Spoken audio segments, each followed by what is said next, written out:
We don't know if there are survivors.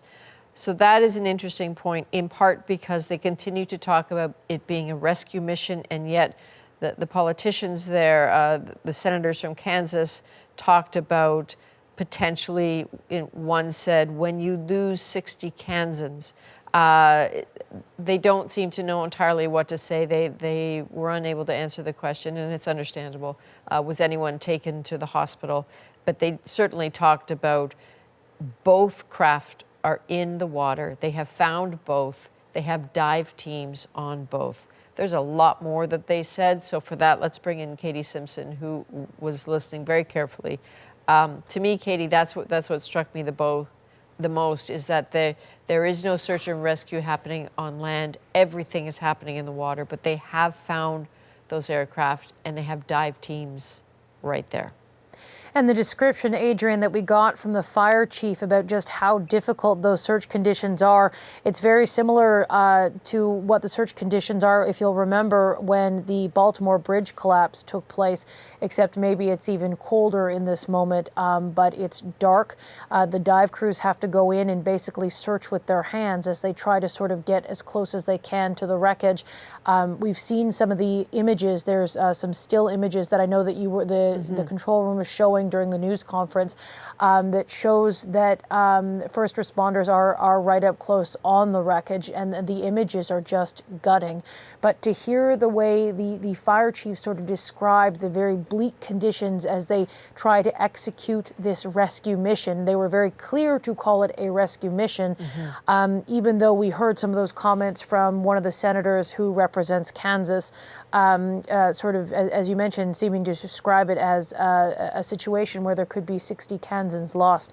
Part of the reason why Muriel Bowser, the mayor of D.C., may have been very strongly saying that they cannot confirm anything about if anyone has been pulled from the river alive or anything like that, because in horrific tragedies like this, often what officials want to do is make sure families learn about things first. Yes. And that families are given the courtesy to learn this news rather than seeing it on the television, that they're given the news in a more delicate way, as awful it is for them to absorb.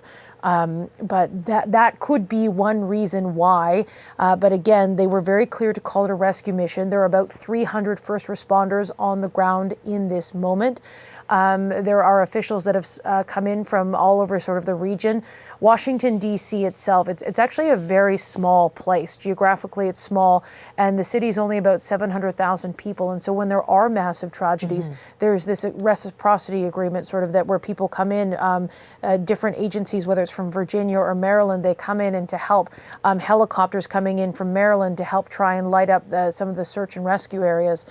So that remains the priority. One other thing that stood out to me, Adrienne, really was that at this point, they can't really say anything about the investigation because the NTSB is going to lead the investigation.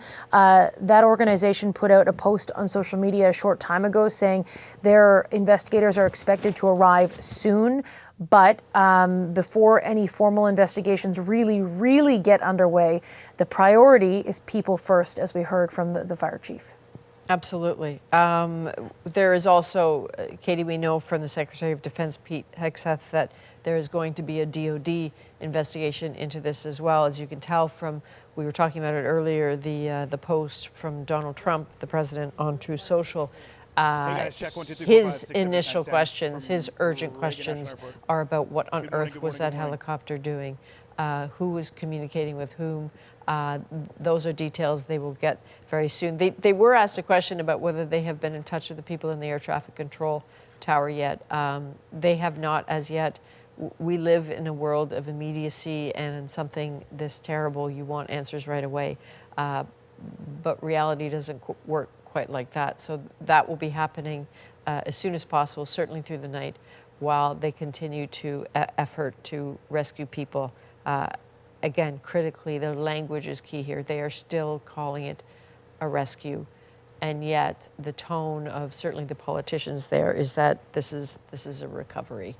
I think people can, at this point, come to their own conclusions. It has been many hours. It was 8:48 p.m.